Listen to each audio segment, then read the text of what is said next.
우리 센터장님과 우리 유동균 집사님 큰 박수로 한번 환영해 주시기 바랍니다. 안녕하세요. 네. 근데 저희 센터장님도 네, 감사합니다. 원래는 첫 주랑 2주까지는 센터장님 나름대로의 자료를 들고 오셨었거든요. 네. 이번 주도 안 갖고 왔어요. 그게 의미가 없다는 걸 아셨어요. 네, 이제 알았어요. 네, 근데 그게 편해요. 아, 그렇죠. 그쵸, 아니, 그쵸. 참고로 저는 네. 일주일 내내 기회만 되면 센터장님 오셨을 때 어떤 질문을 해볼까. 어허. 아, 네. 왜냐하면 그게 저로서는 굉장히 배움의 기회니까요. 그리고 그것을 생각해 보면 예전에 궁금한 것들 또 지금 궁금한 것들이 생각날 수 있잖아요. 네. 그러니까 사실 저는 제 나름대로 한 두세 가지 정도는 준비해 옵니다. 준비해 오고 무엇보다 좀 반복되지만 우리 이번 이 방송을 통해 이제 우리 성도들한테 또 이게 지금 실시간에도 듣지만 제법 꽤 많은 성도들이 그 이제 재방송처럼 들으신 분도 많아요. 아, 네. 출근길에 네, 네. 들으신 분도 많은데 그 상담이 가졌던 네. 여러 가지 그 장애물들이라 그러나요? 네. 즉 내담자의 입장에서 네. 상담의 자리에 올 때 그 가질 수 있는 장애물들, 아, 저항. 저항들, 저항. 또 부담감들 예. 그런 것들이 뭐가 있을까요? 뭐가 있냐면은요. 제가 보기에는 이제 그 저항이라는 얘기를 했을 때 가장 떠오르는 건 남편들이거든요. 왜냐하면 부부 상담을 요청하는 분도 아내고, 그 다음에 남편이 거절할 때는 먼저 나오시는 분들도 아내고, 그 다음에 상담실에 나오셨을 때 처음부터 굉장히 불편해 하시는 분들은 남편분들이세요.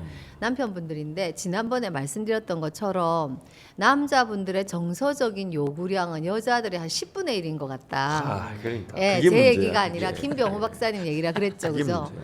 그렇기 때문에 남편들은 그 정서적으로 좀 여자들보다 덜 채워져도 살아가는데 크게 불편이 없고 굉장히 아내는 힘들어하는 관계에서도 남편의 친밀감은 10점이라고 말씀드렸잖아요. 그러니까 본인한테는 쓸데없는 일인 거예요.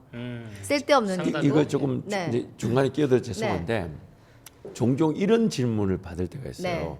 제가 예전에 어느 날 저한테 그걸 누가 보내시면서 네. 목사님은 어떻게 생각해요? 이래요. 네. 그러니까 어느 드라마의 짤인데 네. 아. 드라마 짤이 이런 거였어요. 예. 젊은 애가 예. 자기 친구들끼리 앉아서 남자애들한테 물어보는 거예요. 방에 페인트칠을 가득했는데 예. 창문을 닫고 있으려니까 페인트칠 냄새가 너무 나고. 나서 힘들고 창문을 열자니 바깥에 맨이 너무 들어와서 힘들어. 네. 그러면 넌 어떻게 하겠냐고 묻는 거예요. 예. 저도 그 질문을 받았을 때 남자들은 보통 이렇게 생각해요. 예. 어느 게 더 나을까? 네. 이렇게 생각하는데 네. 그 질문을 한 여성들의 심리는 그게 아니었던 거야. 네. 뭐였을까요? 이런 거지. 이 얘기를 듣고 싶었던 거예요. 네. 그 동영상에 그게 나와요. 네. 그래서 저도 그렇게 말하는 미친놈이 있을까 했더니 있더라고. 네. 그게 뭐냐면 저는 그래도 창문을 열어놓는 게 낫지 않을까? 네. 매일 페인트보다는? 네, 페인트보다 깝깝한데. 네. 나 이렇게 생각했는데 네.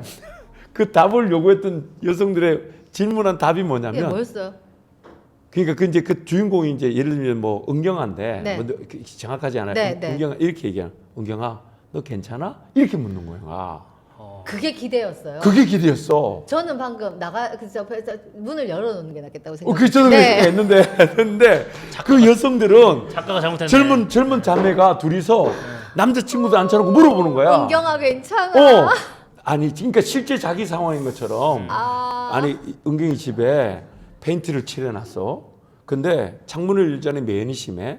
어떻게 하면 좋을까 하니까 이 남자들이 창문이 낫지 아니야 안녕히 이렇게 막 얘기하는데 그러니까 이제 둘이 이제 그 자매 둘이서 어찌 그렇게 여자 마음 모르냐. 모르냐. 그때 안부를 물어주기를 원하는 그러니까 건데. 이제 그 물으는데 그러면 너 무슨 왜 물었냐 했더니 괜찮냐고 묻는 걸 원했다는 거예요. 그러니까 옆에 있는 남자들이 그렇게 말하는 미친놈이 어딨냐 이렇게 안 했는데 괜찮은 거 알잖아요. 그러니까 안 괜찮은 거 알지. 네. 근데 이제 괜찮냐는 걸 물어주길 바란다는 거야. 그러면서 기어이 뭐 누구 다른 남자가 하나 왔어요. 근데 그 남자가 그 자매를 좀 좋아해. 은경자 네, 마음에 네, 두고 네. 있어. 그러니까 이제 그런 상황이라니까. 근데 은경아 너 괜찮아? 이렇게 얘기를 하는 거야. 좋아하니까. 모르겠어요. 그 좋아하는 게 근데 그 배려를 하는 거야. 그래서 제가 그걸 보면서 이게 자칫 잘못하면 남자는 여성의 어떤 그 필요 욕구를 포기하게 되겠다. 아, 그렇죠. 아, 채워주기보다는 아, 그렇죠. 나하고 다른 일이야. 왜냐 왜 모르니까. 마음 상한지를 모르니까. 모르니까. 어차피 그리고 모르니까. 저도 많이 경험했지. 저도 이제 저도 많이 결혼 생활 하다 보면 많이 경험. 뭔가 이렇게 해줬는데 그거 가지고 그거 저거 해주는 건 해줬다 하냐라는 식의 요구를 받을 때가 있어요. 아, 공감된다. 그럼요. 그럴 때마다 이제 다음부터 안 안 해야 하고 싶은 마음이 들지만 다음에 안 하면 더 힘들어지니까. 그쵸. 더 힘들어지니까 그래도 해야 돼. 마음을 네. 다져먹게 되죠. 네, 그런 남편들 많아요. 근데 이제 안 할 거야. 그때 제가 지난주에 말씀하셔서 알았어요. 네. 아, 정서적 욕구가 10배. 10배가 나. 네. 10배. 그러니까 해줘도 끝이 없다가 아니라 10배 정도는 감안하고 해야 된다. 예, 감안하셔야 돼요. 그러니까 기준선이 다른 거죠. 기준선이 다르기 때문에 남편분들이 그렇게 오시기 때문에 사실은 부부 상담을 할 때 장애물이라고 표현하셨잖아요. 부부 상담을 할 때 남편들의 그 저항을 뛰어넘고 넘어서 이 관계를 객관적으로 남편들한테 인식시키고 아내가 뭐가 힘든지 말씀드리고 어떻게 보면 설득이죠.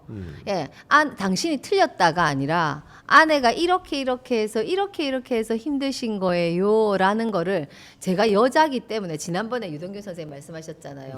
남자 상담사가 얘기하면 좋겠다. 예. 제가 여자기 때문에 사실은 그 얘기하기 굉장히 눈치 보이거든요. 그래서 사실은 부부 상담이 진행될 때 그 남자분이 이 상담을 좀 신뢰하고 상담사인 제가 아내의 편을 드는 게 아니라는 거를 신뢰하고 그리고 이 상담에 이렇게 정서적으로 인지적으로 좀 개입될 때까지 이 꽤 회기수가 필요하거든요. 그때까지 전 어떤 느낌이 드냐면은 패들보트를 타거나 윈드서핑을 하는 것 같은 느낌이 든단 말이죠. 긴장감. 끊임없이 그 코어의 힘을 의존해서 끊임없이 그 중심을 잡아야 안 빠지잖아요. 그 긴장감을 놓치면 그 부부 상담은 실패하더라고요. 왜냐하면 남자분은 끊임없이 여자 편을 드는 게 아닐까. 아내 입장에 있는 게 아닐까. 두 여자가 나한테 동시에 잔소리를 하는 건 아닐까. 한 여자의 잔소리를 듣다가 왔더니 두 여자의 잔소리를 듣게 되는 건 아닐까.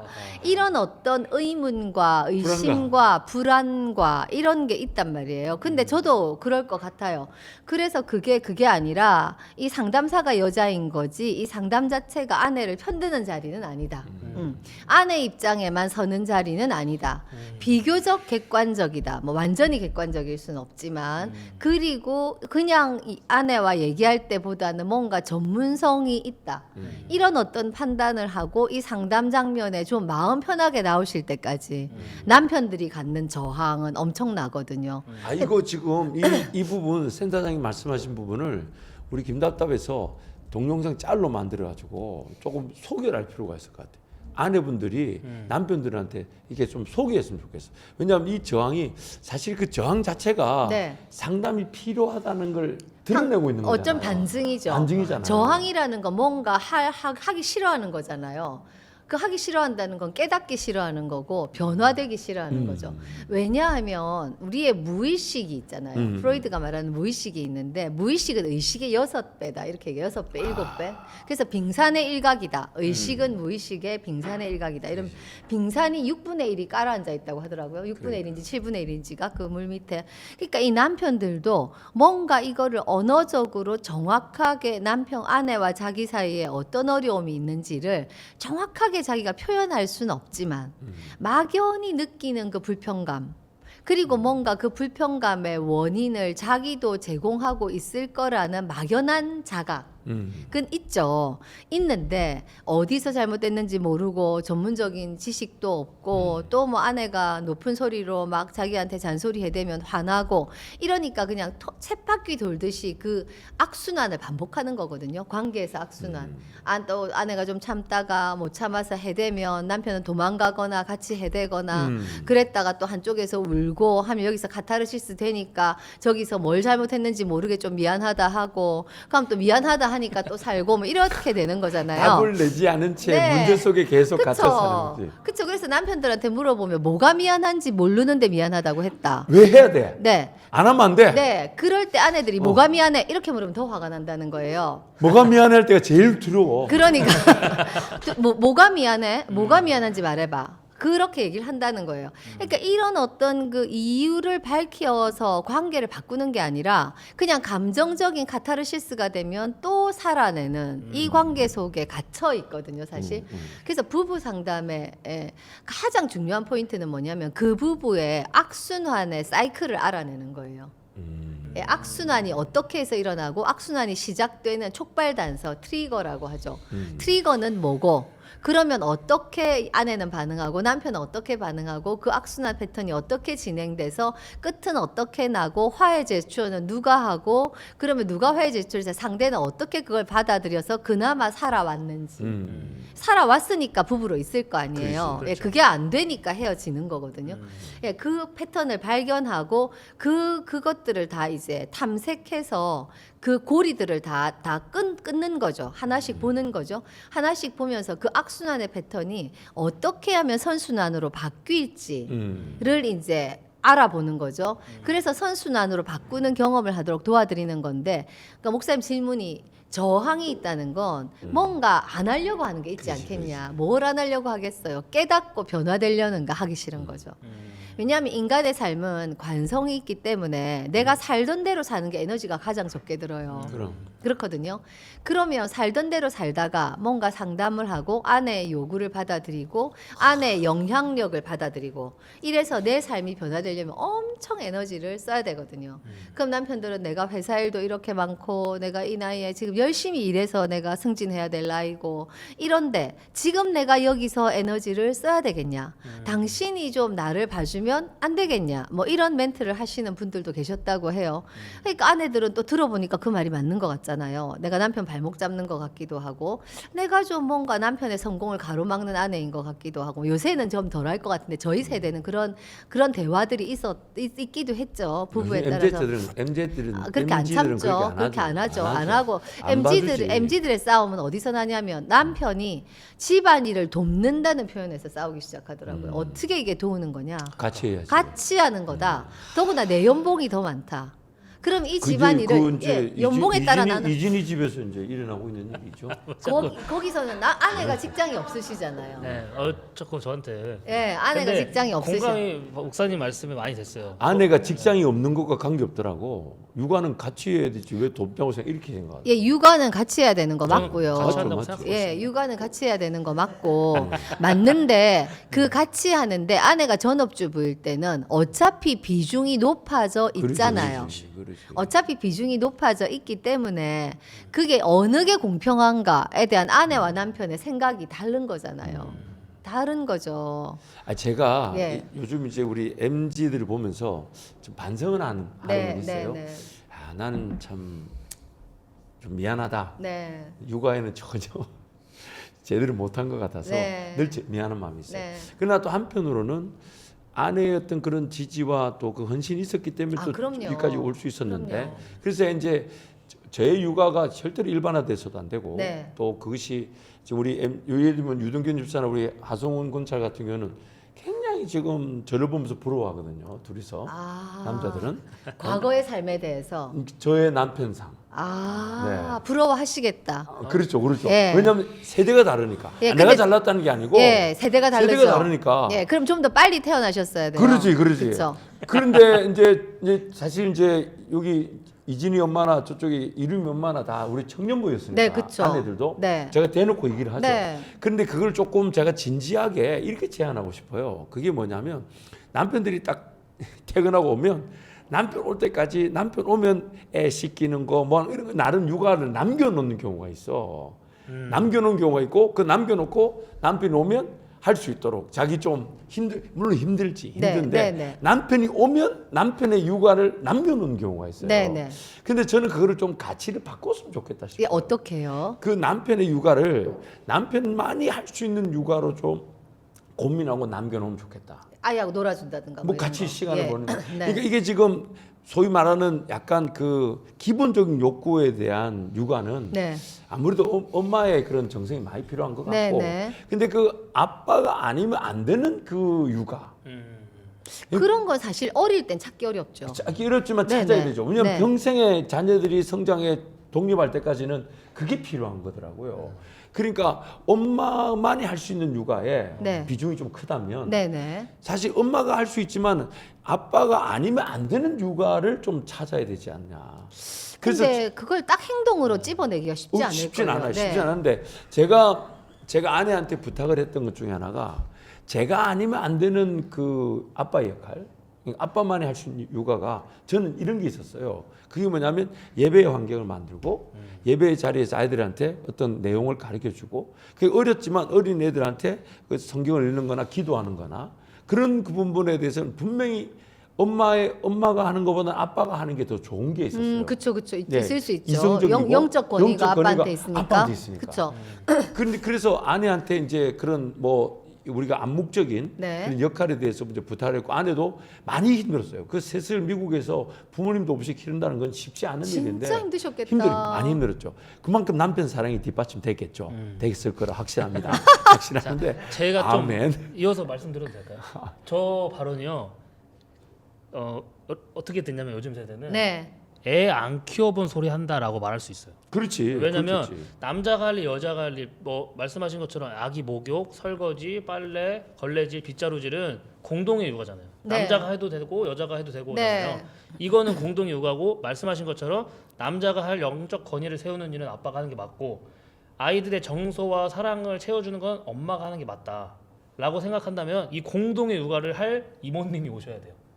그쵸. 그래야 맞아요. 이렇게 정확하게 분배가 되고 체력이 남으니까 사랑과 정성이 되는데 이게 엄마들이 이거를 알지만 이 공동 육아를 아빠가 없을 때 하다 보니까 체력이 떨어지고 힘들어서 이게 아빠가 오면 일을 남겨놓게 되는 일을 거지. 어쩔 수 없이 남겨놓는 거지. 아, 그쵸. 한두 개 남겨서 내 남편 오면은 뭐 설거지 시켜야지 이런 나쁜 여자는 없는 거라고 어머, 생각해요. 어떻게 그렇게 잘하세요? 배웠잖아요. 아우, 그러시네. 네, 우리 맞아요. 이상희 시장한테 배웠잖아요. 네. 그래서 이런 방향은 정말 저 네. 방향이 맞는 것 같아요. 이런 거죠. 엄마들이 씻는 걸 남겨놓는 거. 사실은 그 씻는 게 에너지가 많이 드는 일이죠.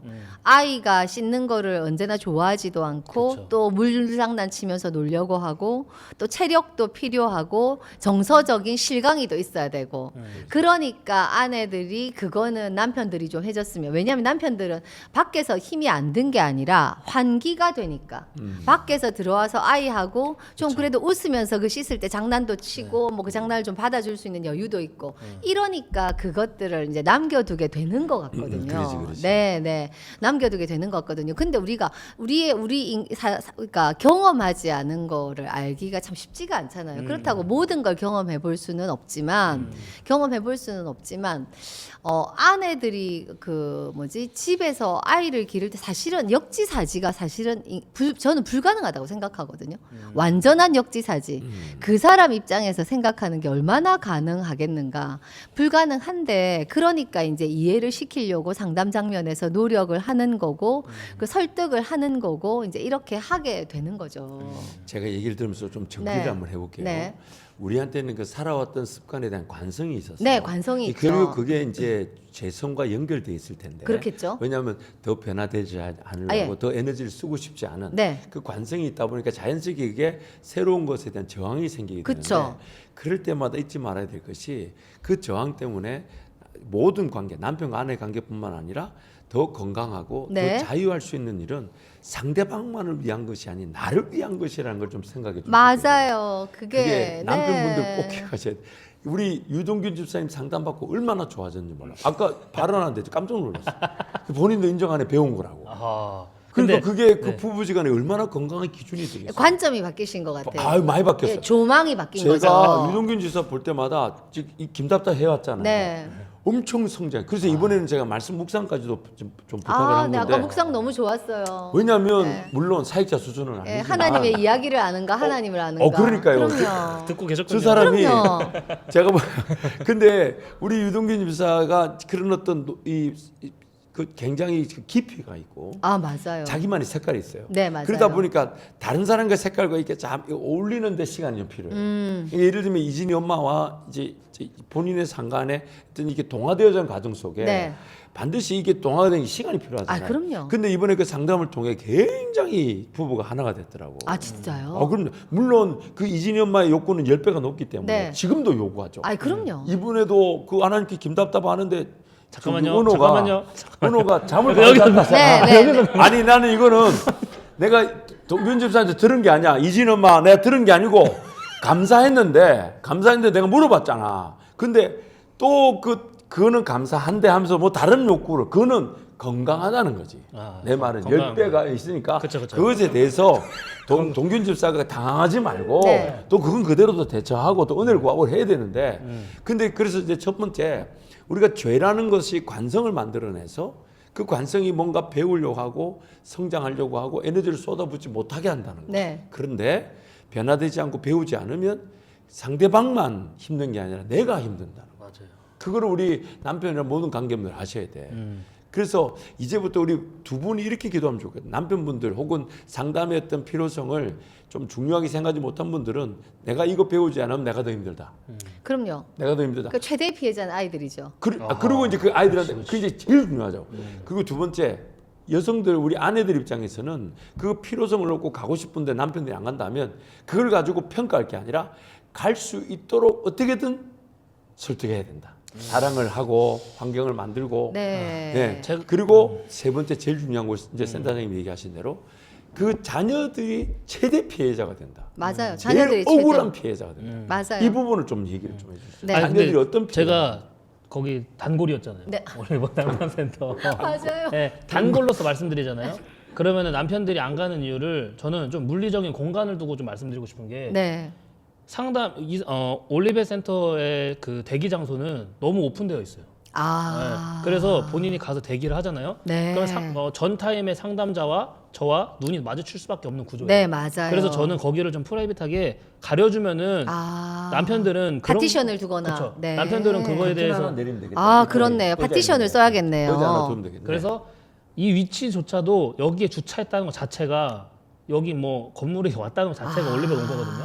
그래서. 남편들은 왜 식스플로어도 있는데? 그거는 이제 특수한 경우니까. 그래서 제 그거부터 하소홍이는 신경이 맨날 쓰이시는. 상담이네. 경험을 해보면은 롯데마트까지만 올 때는 당연하지만 여기에 태동빌딩에 들어오는 순간 눈치를 보게 돼요. 누가 날 보는 거 아닌가? 여기 내리는 것 자체가 상담센터 온 거니까. 다른 사람들이 나를 상담이 필요한 사람이라고 인식하는 것 자체가 부담이니까. 네, 그리고 그쵸? 올라가는데 너무 개방적이야. 그래서 앉아서 기다리는데 상담 받는 사람들이 지나다녀. 나 눈 맞춰. 그럼 저 사람들도 내가 상담한 거 알고 나도 저 사람 상담한 거 알아. 라는 거를 제가 초반에 느꼈어요. 파티션을 써야겠네요. 네, 뭐 가르쳐줘야 되겠네. 그렇죠. 그래서 제가 정신병원을 가본 건 아닌데 가보면은 들어가는 문과 나오는 복도가 다르다고 하더라고요.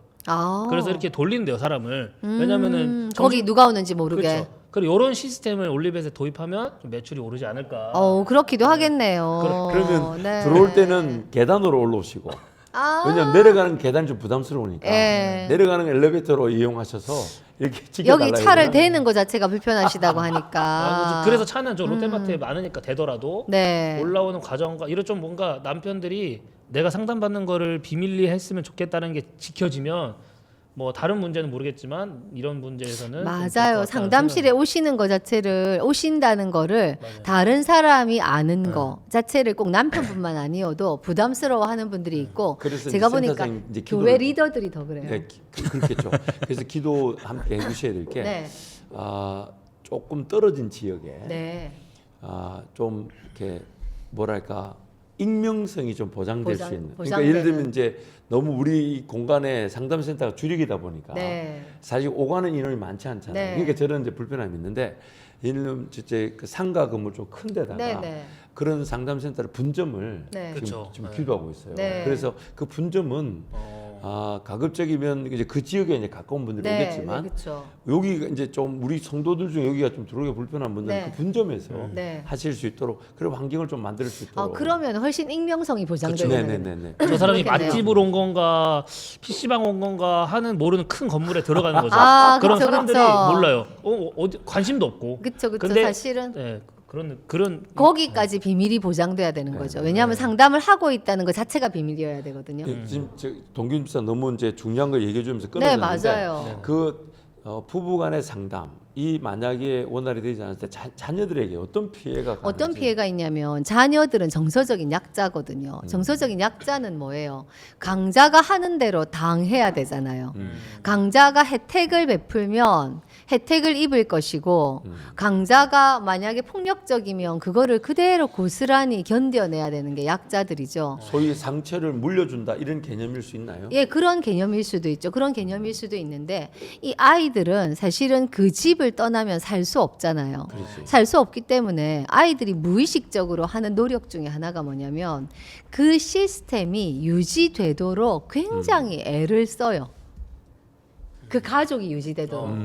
엄마가 불안해 보이면 엄마를 위로하거나 아니면 무슨 문제를 일으켜서 엄마의 주의가 자기의 문제로 오게 하거나 아니면 뭐 공부를 잘 하거나 집안일을 돕거나 그러면서 그 엄마 불행해 보이고 우울해 보이는 엄마의 표정이 어떻게 바뀌는지를 보고 엄마 아빠의 상호작용이 어떻게 바뀌는지를 보고 그렇게 하면서 아이들이 그 시스템, 가족 시스템을 유지하는데 엄청 에너지를 쓰거든요.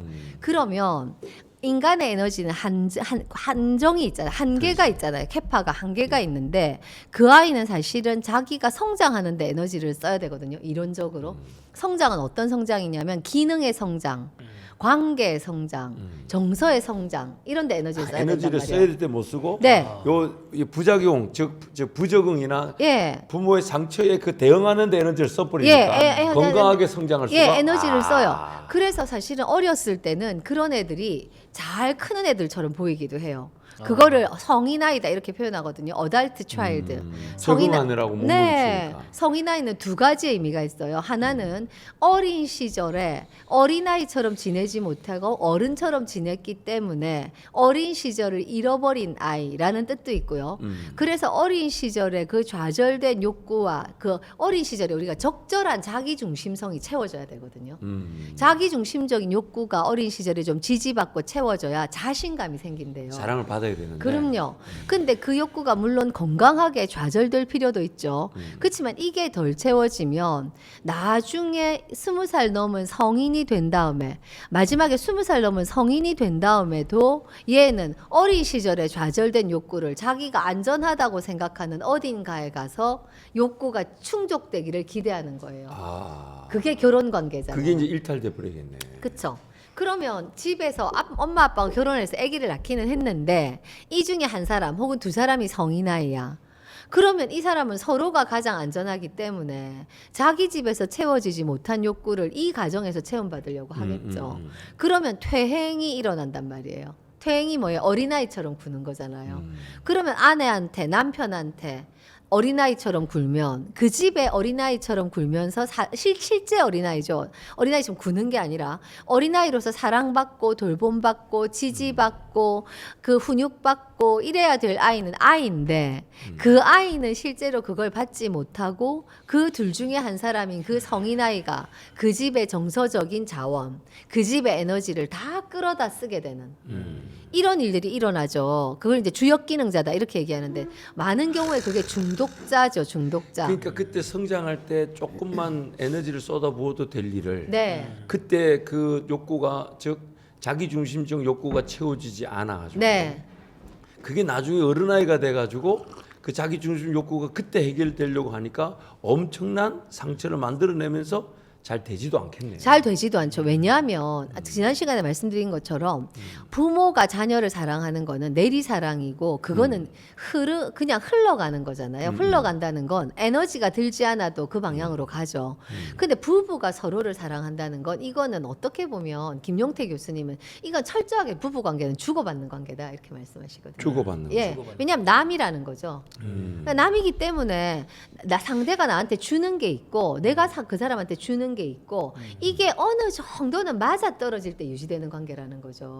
어느 정도. 예, 어느 정도는 그게 이제 사람마다 다 다르긴 하죠. 그 사람의 관대함이나 그 사람의 도덕적 기준, 그 사람이 얼마나 원가정에서 자기 중심성이 채워과 돌봄을 체험받고 살았느냐에 따라서 다르기는 하지만 부부 관계는 그런 관계거든요. 그런 관계에서 한쪽을 언제까지 자식처럼 돌볼 수 있겠어요? 그게 가능하지 않죠. 그리고 엄마가 만약에 마음 먹고 남편을 자식처럼 돌본다고 해요. 그래도 엄마의 에너지는 한계가 있기 때문에 자녀를 돌보는 에너지가 줄어들 수밖에 없죠. 그럴 거 아니에요. 그러면 그 자녀는 피해자가 되는 거죠. 그러니까 이제 부부끼리 서로 싸우고 있으니 네, 그렇죠. 그 지금 애들 돌보고 애들한테 좀 사랑해야 될 시간이 그쪽으로 가버렸고 그렇죠. 애들은 또 자기 중심적인 어떤 사랑을 좀 받고 성장해야 될 그 시간에 네. 부모 눈치 보고 네. 그때는 애들이 다 큰 것 같은데 네. 평생 그 욕구가 채워지지 않지 어른아이로 자라가 예. 나중에 그 자기 중심 욕구를 채움받으려고 하니 부모한테 받지 못한 게 다른 데서 채워지기가 어렵고 그러니까요. 이 완전 악순환이에요. 예, 그러니까 중독에 빠지죠. 그래서 요새 중독의 정의는 잠깐만요, 네네. 잠깐만요. 굉장히 중요한 얘기를 하기 때문에 맞아요. 찬양을 듣고 돌아오도록. 아, 네네네. 매주 금요일은요, 우리 올리베 상담센터의 이상희 센터장님과 함께 내용을 이렇게 나누고 있습니다. 이미 여러분 듣고 계셨지만 굉장히 내용이 우리 현실에 필요한 부분이 많아요. 특히 제가 지금 우리가 앞에 찬양 전에 했던 얘기를 간략하게 얘기한다면 어릴 적에 자녀들이 그 부모님의 사랑을 자기 중심적 욕구가 좀 채워질 정도로 받지 않는다면 그러는 그 아이들이 부모들의 어떤 갈등 다툼 속에 눈치는 늘고 어른아이처럼 행동할지 모르나 나중에 자기 중심적 욕구가 채워지지 않은 그 상태에서 반드시 일탈 부정적인 욕구가 들어올 수밖에 없다는 거죠. 그럼요. 긍정적인 욕구가 차고 있어야 부정적. 이거는 성경이 그렇게 얘기하잖아요. 그릇 안에 담겨질 게 담겨지면 담겨지지 말아야 될 것들이 담겨질 공간을 잃어버리기니까 똑같은 거죠. 맞죠. 더러운 귀신이 나갔을 때 성령이 머물러야 되는데 성령이 머물지 않으면 더러운 귀신 7귀신 데리고 들어가고 똑같은 거죠. 그래서 우리 센터장님 그 얘기를 해주시는 거예요. 그래서 했던 얘기 조금 더 우리 아이들이 받는 그런 상처 또 아이들이 자랐을 때 그런 부모가 된다는 거. 그 부분 한 번 더 얘기해 주시죠. 네, 그렇죠. 아이들이 자라면 그러면 아이들은 돌봄을 받지 못한 채로 자라잖아요. 그럴 뿐만 아니라 어떤 환경에서는 부모를 돌보기도 해요. 어떨 때 부모를 돌보냐면 아빠하고 엄마 관계가 안 좋아요. 근데 아이들이 보니까 엄마가 약자예요. 그 엄마 늘 울어요. 그러면 근데 그러던 어느 날 엄마가 아이한테 내가 왜 이렇게 힘든지 얘기를 해요. 그러면 걔가 엄마를 나름의 방법으로 위로를 해요. 이제 그렇게 되면 두 사람이 정서적으로 굉장히 강하게 연결되거든요. 그래서 이렇게 강하게 한번 연결되게 돼요. 그래서 버트 힐링거라고 하는 그 독일의 가족 세우기라는 걸 했던 그 유명한 그 가족 치료학자가 있는데 이 사람은 이렇게 얘기를 해요. 자, 부모가 자녀한테 자기 고통을 한번 얘기하는 순간 물리적으로는 부모가 부모고 아이가 아이지만 정서적으로 역전된다는 거예요. 그러지. 네. 아이가 돌봄의 대상이 예, 돼버리죠. 돌봄의 대상이 돼버린다는. 근데 아이는 부모를 정서적으로 돌봤더니 그 집에서 살기가 좀 편한 거예요. 그러지. 엄마가 나를 편애하고 나한테 그리고 잘해주고, 존중해주니까. 네, 존중해주고, 의존하니까. 의존하고, 존중하고, 믿어주고. 상하가 바뀌어. 예, 상하가 바뀌는 거죠. 자, 그런 관계를 뭐라고 얘기하냐면 이모셔널 스파우서, 정서적 배우자 관계다. 이렇게 얘기를 하거든요. 그래서 우리나라는 그게 효도하고 굉장히 헷갈리잖아요. 그러지. 효도의 개념하고 헷갈려서 이게 이러고 있는데 그렇게 하는 거를 가족 치료학자들은 정서적으로 아이를 착취하는 거다. 이렇게 표현하기도 하거든요. 자, 물론 그 아이를 정서적 배우자로 삼아서 그 집이 이혼으로 가지 않는 순기능이 있기는 해요. 그런 정서적 배우자가 없었다면 이 쉽지 않을 남편하고 것 헤어졌을 같아요. 쉽지 않을 건데 것 같아요. 근데 그 정석 배우자 삼았기 때문에 끝까지 살아남는단 말이죠. 근데 그 아이는 우리가 하는 시쳇말로 원가정에서 정서적으로 부모한테 탈탈 털리는 거예요. 정서적으로 내가 돌봄받고 체험받아야 될 그러니까 나이에 자라면서 사랑받지 못해. 네. 성장해가지고는 그 부모를 자기가 돌보게 되면서 자기가 돌보게 에너지를 그쪽으로 또 빼앗기게 돼. 그러니까 얘가 어떻게 자라야 돼요? 결국 아이는 어떻게 자라야 되냐면 에너지가 빵빵한 채로 성인이 돼야 되거든요.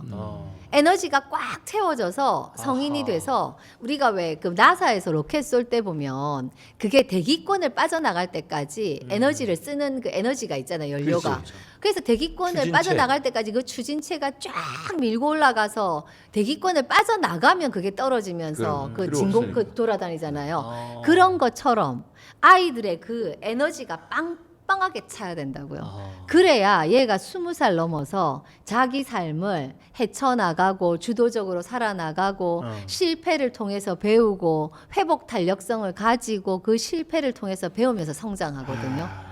이 에너지가 채워지는 곳이 집이에요. 관점을 그렇게 가지셔야 돼요. 그런데 센터장님 그럼 궁금한 게 있어요. 네네. 저는 이제 애를 키우는 입장이잖아요. 네. 지금 말씀을 쭉 계속 듣고 있는데 네.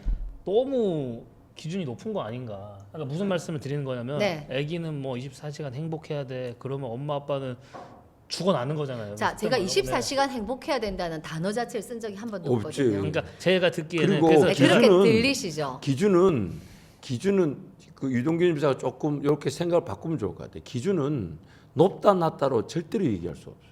그러니까 제가 기준 질문을- 항상 옳아야 질문이 되고. 아직 안 끝났는데. 방향이 네, 그런데 어떤 의미인지 알 것 같긴 네, 하거든요. 그래서 이거를 내가 아이를 위해서 해주는 거는 이제 공감이 되는데 네네. 그거를 할 힘은 또 다른 이야기라는 거죠. 네, 그쵸. 힘들다는 거죠. 그쵸. 그래서 어느 정도의 수준을 유지해야 아이도 만족하고 부모도 만족할 수 있을까?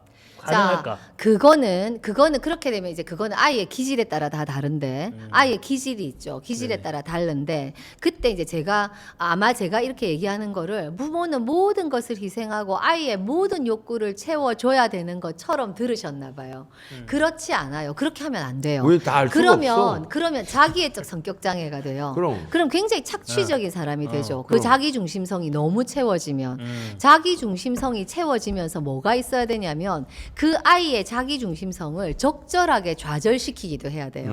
그래서 얘가 이 세상이 뜻대로 되지 않고 내가 통제할 수 없는 것도 있다는 거를 그러니까 체험해야죠. 결핍의 상태를 인정할 줄 아는 거. 그럼요. 그렇게 돼야 되죠. 근데 네. 네, 건강한 좌절을 반드시 시켜야 되죠. 더 어려운 것 같아요. 더 어렵죠. 뭔 채우고 뭔 안 채우고 적절하게 사랑하고 적절하게 좌절시키고 우리 기질에 유동균 맞게 집사의 강점이자 약간의 그런 자기를 피곤하게 하는 게 뭐냐면 확실한 구분을 원해요. 힘드시겠다. 예, 힘들지. 너무 힘드시겠다. 왜냐면 본인이 지금 기준이 그 뚜렷한 게 뭔데요? 확실한 게 뭔데? 이거를 늘 원해요. 그래서- 저는 확실한 건 성경밖에 없는 것 같아요. 없죠. 네. 갑자기 또 그러니까 제가 궁금한 거는 그러니까 좀 아쉽고 부족한 거, 모자란 거는 그건 하나님 영역에 맡겨놓고 나한테 주어진 것에 최선을 다해 또 배울 건 배우고 뒤돌아보니까 놓친 게 많아도 기준은 있으니까 그 기준에 자, 또 하려고 하면 예. 반드시 도우십니다. 그러시구나. 그러면 선생님 이렇게 생각해 보세요. 자, 우리가 이 세상을 산다고 하는 건 사실은 이 세상을 살면서 어떤 성장한다고 하는 건 그 애매함을 견디는 능력이에요. 애매함을 견디는. 앰비기어스한 거. 애매한 거를 긴장감을 즐기는 그 거지. 애매함을 내가 얼마나 견딜 수 있는가. 이 세상에 확실한 건 사실 없어요. 없지. 없죠. 없어요. 모두가 우리가 확실한 걸 기대하죠. 근데 사람마다 이 애매함을 견디는 능력이 다 다른데 어떤 사람이 성장한다라고 하는 건 그 사람이 그 애매하고 모호한 거를 견디는 능력이 증가한다는 뜻이기도 해요. 예. 이거를 내가 우리 교회 담임 목사 되기 전에 배웠어야 돼. 제가 담임 그러셨겠다. 목사가 목회는 되고, 애매하니까. 네, 성장하면 할수록 뭐가 제게 요구되냐면 이 애매함이에요. 그럼요. 제가 성격이 저도 급하다 보니까 네. 제가 동균 집사 얘기를 했지만 사실 동균 집사의 저 자세가 저에게도 있거든요. 네. 확실한 거. 네. 그러다 보니까 담임 목사니까 모든 일에 확실하게 들어가서 선을 긋고 잘잘못을 딱 정리하고 그래서 방향을 제시하고 이 욕심이 저한테 엄청 있었어요. 불가능했을 것 같은데요. 불가능. 근데 그걸 이제 담임 목사 되기 전에는 제가 혼자서 살았으니까 모르죠. 됐죠. 네, 됐죠. 근데 담임 목사 되고는 특히 네. 대전, 충청도 미안한 얘기지만 의사 표신이 불분명한 의사 표신. 세단이 너무 크게 웃으셨는데 세단이 저 같은 경우는 우리는 충청도 경상도시구나. 완전 십자가의 길이야. 예, 경상도 사람이어가지고. 우리 경상도에서는 이 정도는 아니거든. 맞아요. 그러니까 이 더군다나 그 애매함을 배워야 되는데 경상도에서 배웠으면 좀 덜했을 텐데. 그렇죠. 충청도 오니까 더 힘든 거죠. 그쵸. 왜? 충청도 분들은 진짜 애매함의 달인들이에요. 글쎄요. 진짜요. 그거는 진짜 장점이야. 네. 굉장히 장점. 왜? 딱 들어보고 이게 조금 불편하게 말하면 상대방이 상처 있겠다 싶으면 불편 말 안 해요. 그렇죠. 근데 그게 나중에 자기한테 유리해. 그렇죠. 그렇기 때문에 안 하는 거예요. 예, 그렇죠. 그때 해보고 말 안 할 걸 배운 거야. 그렇죠. 그게 이 충청도의 어떤 지방의 장점인 거예요. 예, 그걸 알 때까지 몇 년 걸렸어요. 그러니까 제가 지금도 배우고 있지만 네. 제가 지금 담임 목사가 되면서 제일 많이 배운 게 그리고 제일 지금도 붙잡아야 될 게 조금 기다려보자. 그럼요. 조금 기다려보자. 이게 조금 불분명하고 불확실하고 좀 애매하지만 그래서 애매함을 견디기가 힘든 거예요. 이 애매함을 두면 일이 잘못될 것 같고 어려울 것 같지만 아니야. 나부터 기도하고 조금 기다려보자. 이게 담임 목사 되고 제일 많이 배운 거예요. 그러실 것 같아요. 사역은 얼마나 애매한 영역이 더 많을까 싶어요. 얼마나가 아니고요. 모든 게 다 애매하죠. 하나님께 기도하지 네. 않으면 모든 게 다 그럴 것 기도해도 애매해. 그럴 것 같아요. 네. 왜냐하면 하나님이 우리를 인도하실 때 제 경험은 한 걸음만 인도하시더라고요. 어허. 저는 그 애매함을 유지한 채 네 맞아요. 더 깊은 애매함의 한 걸음만 보장돼 있어요. 그러니까요. 그러니까 그 한 걸음을 따라가면 그 다음 걸음을 인도하시고, 근데 그 끝은 안 보여주시는. 근데 그 끝을 그래서 보여주시면 믿음의 세계예요. 뛰어갈 것 같은데 믿음의 세계 다른 말로 애매한 세계야. 그 끝을 안 보여주시니까 내가 뛰어갈지 걸어갈지 안 갈지를 결정하기가 너무 힘든. 그게 저는 하나님과의 관계였다는 생각을 하거든요. 우리 하나님이 진짜 애매해요. 예, 근데 이제 그러니까 돌아온 길은 보이죠. 지나온 길은 알겠지만 갈 길은 모르잖아요. 믿음의 길, 우리 삶이라는 게 그렇잖아요. 그래서 애매함을 견디셔야 되는데 여기서 방향성은 이거예요. 아이에게 자기 중심성을 적절하게 채워주고 자기 중심성을 좌절시킬 때 방향성은 걔가 어떤 아이로 자라야 건강한 아이인가가 방향인데, 그건 뭐냐면 걔가 기능을 잘하고 좋은 관계를 맺는 아이로 자라면 잘 자란 거예요. 기능을 잘하고 좋은 관계로 하는. 네, 우리 인간의 삶이 일과 사랑 두 가지다 이렇게 얘기했거든요, 프로이드가. 그 일이 기능이고 사랑이 관계잖아요. 예. 그래서 각 나이에 맞는 그 아이의 발달 과제가 있고 그 발달 과제를 해내도록 해야 되고 그 발달 과제를 하는 과정에서 자기 중심성을 발휘할 때 어떤 부분은 채우고 어떤 부분은 좌절시키면서 얘가 궁극적으로는 자기 기능도 잘 해내고 좋은 관계를 맺을 수 있는 능력이 있는 아이로 기르면 잘 기르는 거거든요. 그래서 사실은 부모 교육도 아이의 원령과 나이에 맞는 교육이 있어야 돼요. 그래서 제 꿈이 뭐냐면 저는 가정을 세우는 게 꿈이거든요. 근데 그 중에 하나가 아이들의 발달 단계에 맞는 그 교육 프로그램을 제가 다 갖게 되는 거. 교육 콘텐츠를 제가 갖게 되는 거. 예를 들면 36개월까지 영아, 36개월에서 학교 들어가기 전까지 더 어린 애들 유아, 그다음에 학교 저학년, 그다음 초등학교 고학년, 중학생, 고등학생. 20살 넘어도 필요해요. 근데 20살 넘어서 아이를 어떻게 대할 건지에 관한 정보는 너무나 적어요. 그래서 20살 넘은 부모들이 너무 힘들어요. 30살까지 아이를 어떻게 대해야 될지. 걔를 어떻게 키우고 어떻게 코칭하고 얼마나 돌보고 얼마나 자율성을 주고 얼마나 걔가 실패를 할 때 어느 정도 그 실패를 도와주고 어느 정도 혼자 일어나게 할지, 뭐 이런 것들에 대한 것들을 저는 전체 그 교육 콘텐츠를 갖고 싶거든요. 예. 그 이유가 나타나게 될 줄 너무 믿습니다. 힘들기 때문에. 제가 키워보니까 아이를 키우는 게 너무 힘들어요. 저는 엄마를 안 하면 노벨상을 받을 수 있을 것 같아요. 정말. 저는 육아를 안 했는데 노벨상을 못 받았네요. 그 사역을 하셨잖아요. 예, 사역엔 노벨상이 아마 없어서 그렇지 않을까요? 아멘. 예. 아멘. 예, 그렇겠죠. 근데 이 육아라는 게 정말 이걸 생각하고 하기 시작하면 이게 너무 힘든 일인 거예요. 센터장 이제 이 질문에 네. 좀 의도가 네. 제가 궁금한 것도 있었지만 네. 저는 이제 현장에 있잖아요. 육아 네. 현장에. 네, 그러다 육아 다 현장. 육아 동지들이잖아요. 그쵸. 근데 모이잖아요. 네. 꼭 우는 사람이 있어요. 왜 우냐면 네. 자식한테 미안하다는 거예요. 근데 왜 미안하냐? 이 사람들이 유튜브로 보고 정보는 너무 많이 알아요. 네, 실천이 안 돼. 근데 이게 안 되는 거예요. 그러다 보니까 자기가 알고 있는 모습과 내 아들과 딸한테 하는 모습이 다르니까 여기서 오는 아이한테 미안함에 매주 우시는 분이 각각 나와요. 뭐 그래서 왜 저렇게 울까? 라면서 네. 저는 그분들한테 잘하고 있으니까 그 기준 너무 열심히 안 해도 된다. 너무 열심히 안 해도 아이들은 잘 큰다. 이런 이야기가 좀 맞아요. 네. 그 우시는 분은 제가 보기에는 이런 분이 아닐까 싶어요. 그분의 TCI가 자극 추구가 낮고 위험 회피가 높고 사회적 민감성이 높은 분이 아닐까 싶은데. 본인의? 예. 왜냐하면 이런 분들이 위험한 걸 피하고 싶으니까 기준이 높아요. 어떨 때 보면 강박적이에요. 강박이라는 게 뭐예요? 제가. 아이한테 다 자기가 목사님 자극 추구 높고 위험 회피 낮을 것 같은데요. 자극 추구 높고 위험 회피 낮고 높아요. 높으세요. 와, 그 이해가 안 되는데 그러니까. 미국에서 오신 거. 아니, 그래서 엄청 힘들어요. 예, 그럼 진짜 힘드실 것 같아요. 만약에 그렇다면. 근데 자, 그분들한테 제가 해드리고 싶은 말은, 자, 이거 자녀 양육에 대해서 우리가 많은 그 이론가들이 있는데 그 중에 그 대상관계 이론가 중에 한 분이 뭐라고 했냐면 자, 충분히 좋은 엄마면 된다. 이렇게 얘기했거든요. 충분히 좋은 엄마의 원어가 뭐냐면은 good enough mother예요. 자, 번역도 애매하죠. good enough mother 한글로 뭐라고 하겠어요? 저 미국에 살아본 적도 없는데 그거를 누가 번역한 게 충분히 좋은 엄마예요. 근데 충분히 좋은 엄마는 제 생각에 어떤 이렇게 엄마인가? 번역하면 좋을 것 같아요. 네. 너무 선하려고 하지 않아도 된다. 맞아요.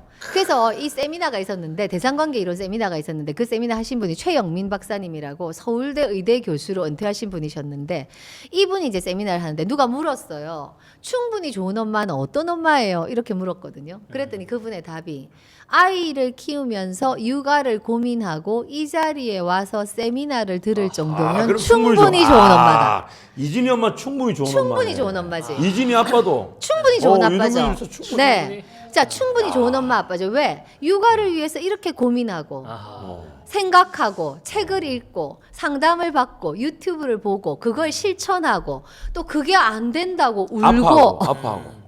진짜 좋은 엄마. 충분히 좋은 엄마 아빠예요. 자, 그래서 여러분 이렇게 하셔야 돼요. 아이들은 그 이 정신과 의사 이시영 박사님의 표현인데 저 그 표현을 좋아해요. 아이들은 키우기 반, 지대기 반이라고 하시거든요. 그게 뭔가 아이들이 크는 건 기질과 양육 태도의 상호작용으로 크는 거예요. 그치. 그럼 기질은 타고나는 거잖아요. 그건 부모도 조절할 수 없고 어떻게 보면 하나님이 주신 오리지널 디자인이 기질이거든요. 기질인데 이 기질과 양육 태도의 상호작용으로 얘가 자라는 건데 그렇다면 기질은 내가 어떻게 할 수 없죠. 어떻게 할 수 없는데 양육 태도를 바꿈으로써 이 기질이 선하게 발달되도록 할 수는 있거든요.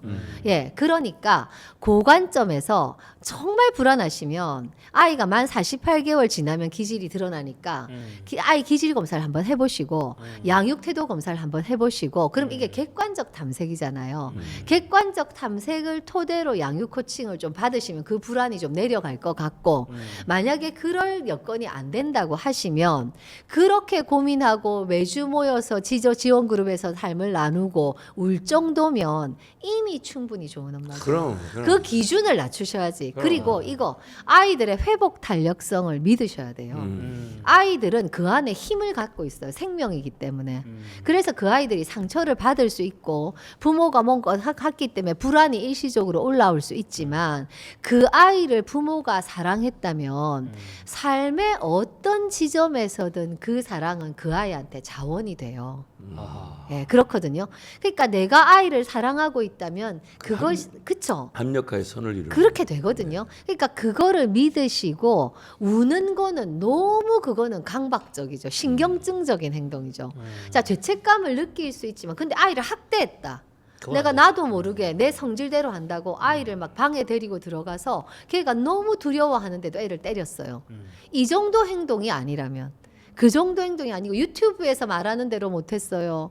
이것 때문에 울었다면 본인의 기준을 조금 낮추시고 이걸로 고민하고 있다면 나는 충분히 좋은 엄마 아빠다. 이렇게 스스로를 좀 위로하고 좀 진정시키는 작업이 필요하실 것 같은데요.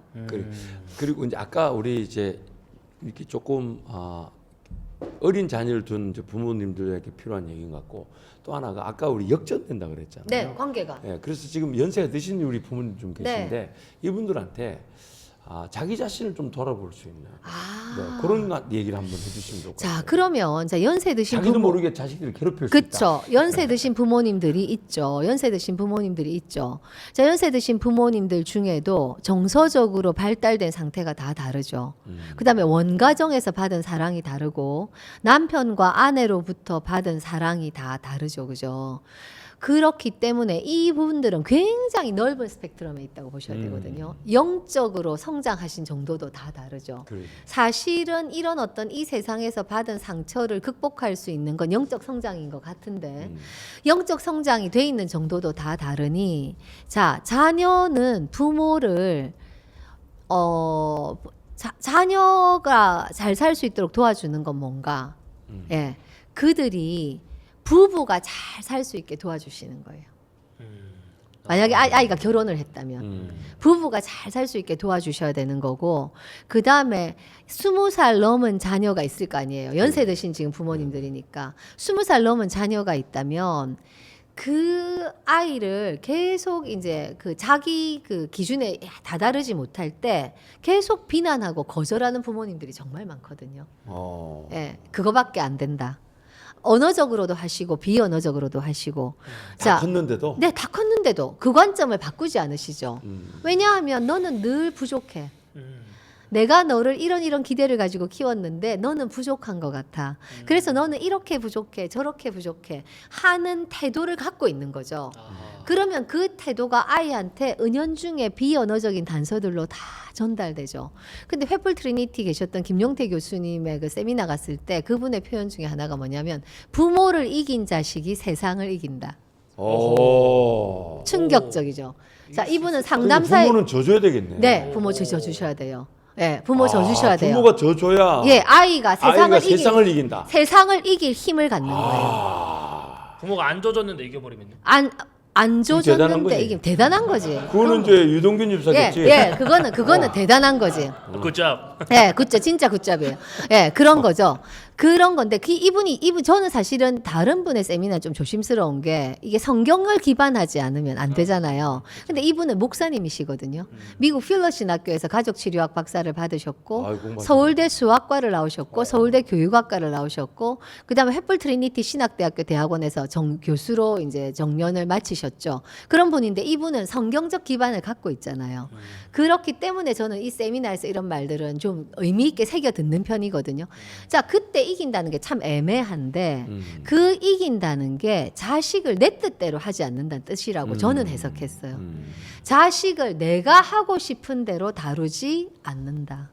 그 아이의 기질을 존중하고 그 아이의 인격을 존중하고 그 아이와 관계가 상하지 않는 한도 내에서 훈육하고 그 아이와 관계가 상하지 않는 선에서 푸시하고 이렇게 하는 거라고 저는 제 나름대로 해석을 했죠. 한번 세미나에서 갈게요. 요새 지금 다른 불안으로 그분 세미나를 듣는 게 있는데 세미나를 오프라인에 갈 기회가 되면 옛날 교수님 이렇게 말씀하셨는데 풀어서 설명해 주세요 라고 한번 해보고 싶은 마음이 있거든요. 제가 그때 듣고 오면 한번 말씀을 드리기 굉장히 조심스럽잖아요. 부모를 공경하라 하고 배치될 수도 있고 그렇죠. 근데 이분의 이제 경험이죠. 이분이 연세가 지금 70쯤 되셨거든요. 그러니까 엄청난 임상을 갖고 계시죠. 엄청난 임상과 전문성이 있는데 부모를 이긴 자식이 세상을 이긴다. 그러니까 바꾸어서 부모가 자식한테 이기려고 하면 네. 그 자식은 세상 어디서든 패배할 수밖에 없다. 그렇죠. 이 세상에 부모 같은 사람이 가득 찬 세상인 거죠. 그렇죠. 그러니까 자식과 다투거나 자식한테 뭔가 지나친 요구를 한다든지. 네. 그 그것이 자식을 자식이- 내 뜻대로 하려는 게 안 된다는 거예요. 아니 저도 이제 점점 이제 우리 애들한테 관계가 물론 이제 애들이 내 뜻대로 안 된다. 네. 내가 뭐 바꾸려도 잘 안 된다. 네, 그렇죠. 그것에 대한 이제 인식은 커지지만 그러다 보니까 나도 모르는 사이에 그럼 좀 안 되는 거 아닌가? 이거 어느 정도 내가 잡아야 되지 않나? 이거 좀 고쳐야 되지 않나라는 욕심이 이제 들죠. 들죠. 그러니까 이제 자식을 제가 이기려고 했던 거예요. 예.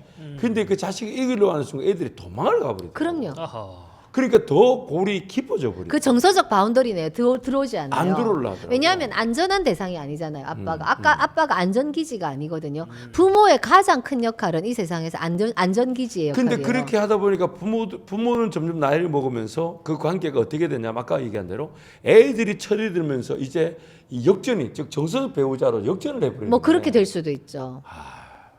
너무 안타깝네. 그렇죠.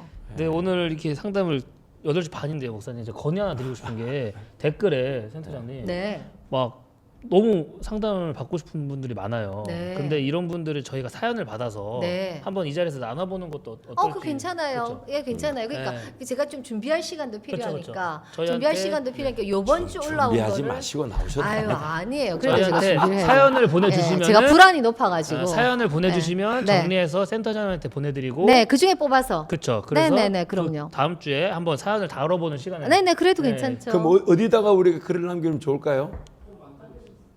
링크로 그래서 올려드렸습니다. 우리 저기 이제 실시간 채팅과 또 우리 김답답 그 채널 밑에 화면 밑에 게시판이 있어요. 거기다가 댓글처럼 달아주셔도 되고 혹은 우리 김답답 카톡 채널이 있으니까 그쪽에다 보내주셔도 됩니다. 그래서 지금 우리 상담센터장님과 대화를 이제 앞으로 우리가 한 11주 정도 더 나누게 됩니다. 네네. 사실 이 좋은 기회죠. 그렇죠. 그러니까 이 기회에 여러분 이런 뭔가 좀 그 우리 가정의 형편들, 여러분도 상담했던 필요성들, 또 이것이 또 진입 장벽을 낮추고 저항을 무너뜨리는 기회가 될 수 있으니까 그런 질문들 원하시는 분 해주시면 이제 우리 이제 선별해서 우리 센터장님께 최소한 하루이나 이틀 전에 먼저 드려가지고 센터장님 좀 준비를 해서 오실 수 있도록 그렇게 해서 이 시간 또 더 빚어보도록 하겠습니다.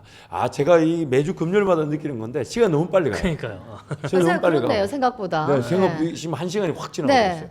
그래서 우리 센터장님 어쨌든 오늘 또 나오셔서 너무 감사드리고 급 마무리 분위기지만 네. 어쨌든 우리 다음 주는 더 풍성한 내용을 할 수 있도록 여러분 미리 참여해 주시면 우리 저희들이 그 질문을 정리해서 혹은 여러분 사역자들한테 그런 질문들 주셔도 좋아요. 그럼 사역자들이 일괄 정리해서 근데 저에게도 우리 동균 집사님한테 보낼 테니까 그렇게 해서 귀한 우리 상담의 내용이 우리 저변이 좀 더 이렇게 소위 말하는 상담의 그 울타리와 장벽이 무너지고 저변이 확대가 돼서 더 건강하고 더 안전한 삶을 우리 성도들이 누리시기를 축복합니다. 특별히 오늘 우리 김영달 집사님이 또 이렇게 고기를 좀 주셨어요. 그러니까요. 그래서 누구한테 갈지 우리 지금 발표합니다. 우리 누구냐면 송진엽, 김대호, 예은 한우 양념구이 차돌박이 세트를 드리니까 와, 이 축하드립니다.